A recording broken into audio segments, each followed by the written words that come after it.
Okay. Hello friends. இந்த video நம்ம 11த் கொஸ்டின solve பண்ண போறோம். இந்த அசோசியேட்டிவ் ப்ராப்பர்ட்டி எக்ஸைஸ்லேருந்து. ஸோ அதுக்கு முன்னாடி நான் போன வீடியோல பார்த்தோம்னு சொல்லிடுறேன். ஸோ போன வீடியோல நம்ம ஆக்சுவலா 10த் கொஸ்டின் கம்ப்ளீட்டா முடிச்சிட்டோம். ஸோ அந்த வீடியோ பார்க்கலன்னா அந்த வீடியோ பார்த்துட்டு இன்னைக்கு வீடியோக்கு வாங்க. ஸோ இன்னைக்கு வீடியோல நம்ம இந்த கொஸ்டினை சால்வ் பண்ண போறோம். ஸோ இதுல என்ன கேட்டிருக்காங்கன்னா 17 + 3 + 4 = டேஷ் + 3 + 4 அப்படின்னு கேட்டிருக்காங்க. So 17 + 3 + 4 = dash + 3 + 4. ஸோ இந்த மாதிரி கொடுத்துருக்காங்க. ஸோ இந்த இடத்துல என்ன வரும்னு கேட்குறாங்க. ஸோ டேஷ் பிளஸ் ஓகே ஒழுங்கா எழுதுறேன்.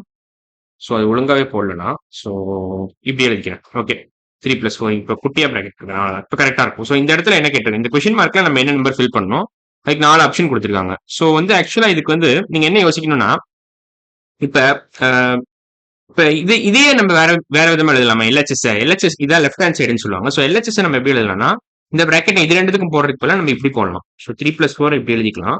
So 17 + 3 + 4 17 + 3 + 4 can be written 17 + 3 + 4. So 3க்கும் 4க்கும் நடுவில் நீங்க இந்த பிராக்கெட் போடலாம். இன்ஸ்டெட் ஆஃப் 17 and 3க்கு நடுவில் போடுறதுக்கு பதிலா 3க்கும் 4க்கும் நடுவில் போடலாம். இப்ப பார்த்தா உங்களுக்கு ஏதாவது ஒரு சிமிலாரிட்டி தெரியுதா? இப்ப இதையும் இந்த எல்ஹெச்எஸ்சி ஆர்ஹெச்எஸ்சி கம்பேர் பண்ணீங்கன்னா உங்களுக்கு இந்த மிஸ்ஸிங் பீஸ் என்னன்னு கிடைச்சிரும். ஈஸியா கிடைச்சிரும். இந்த இடத்துல நீங்க 17 தான் போடணும்.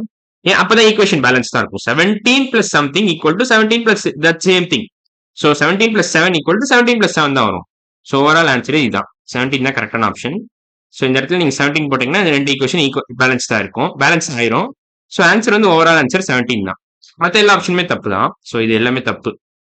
இது எல்லாமே தப்பான option. So 11th question answer வந்து 17. இப்போ இதே மாதிரி 12th கொஸ்டின் இதே லாஜிக் தான். இப்போ 6 + 7 + 13 = 6 + 7 + 13 தான் வரும். ஸோ அது ரொம்ப யோசிக்கவே தேவையில்லை. நீங்க இந்த இடத்துல 7 தான் ஆன்சர். ஸோ அதை நீங்க பேசிக்கா ஈக்குவேஷன் லாஜிக் புரிஞ்சுக்கிட்டா போதும். ஆக்சுவலா ரெண்டு ஈக்குவேஷன் பார்க்க ஒரே மாதிரி இருக்கணும் இந்த மாதிரி சிச்சுவேஷன்லாம். பேசிக்கா LHS = RHS. LHS should be equal to RHS. So அதை புரிஞ்சுக்கிட்டா போதும். ஸோ ஏன்னா வேற கலர் நான் ஒழுங்கா இல்லைனா LHS should be equal to RHS. ஓகேவா? ஸோ இதை மட்டும் புரிஞ்சுக்கிட்டா நீங்க போதும். ஸோ 12th கொஸ்டின் இவ்வளவுதான். ஸோ பேசிக்கா இந்த இடத்துல நீங்க இந்த ஈக்குவேஷன் பேலன்ஸ் தான் இருக்கிறதுக்கு எந்த நம்பர் சப்ஸ்டியூட் பண்ணா கரெக்டா இருக்குமோ அந்த நம்பர் சப்ஸ்டியூட் பண்ணணும். அவ்வளவுதான். ஸோ அதுக்கே ஆப்ஷன் கொடுத்துருக்காங்க. இந்த கொஸ்டின்ல எல்லாம் ஆப்ஷனே கொடுத்துருக்காங்க.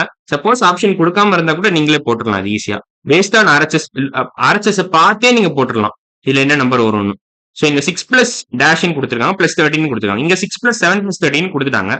வெறும்னா நீங்க பிராக்கெட்ல இக்னோர் பண்ணீங்கனாலே உங்களுக்கு கிடைச்சிடும். 7 தான் ஆன்சர்னு கிடைச்சிடும். ஸோ இந்த வீடியோ பிடிச்சிருந்துச்சா லைக் பண்ணுங்க, ஷேர் பண்ணுங்க, கமெண்ட் பண்ணுங்க, சப்ஸ்கிரைப் பண்ணுங்க. நம்ம அடுத்த வீடியோல பார்க்கலாம். பாய். ஸோ அதுக்கு முன்னாடி நான் முக்கியமா ஒரு விஷயம் சொல்ல வந்துட்டேன். கூகுள்ல போய் ஹிப்போ மேக்ஸ்ன்னு போட்டு நீங்க சப்ஸ்கிரைப் பண்ணுங்க. அதுல லாங் ஃபார்ம் வீடியோஸும் கிடைக்கும். அது பாத்தீங்கன்னா பயங்கர யூஸ்ஃபுல்லா இருக்கும். So bye.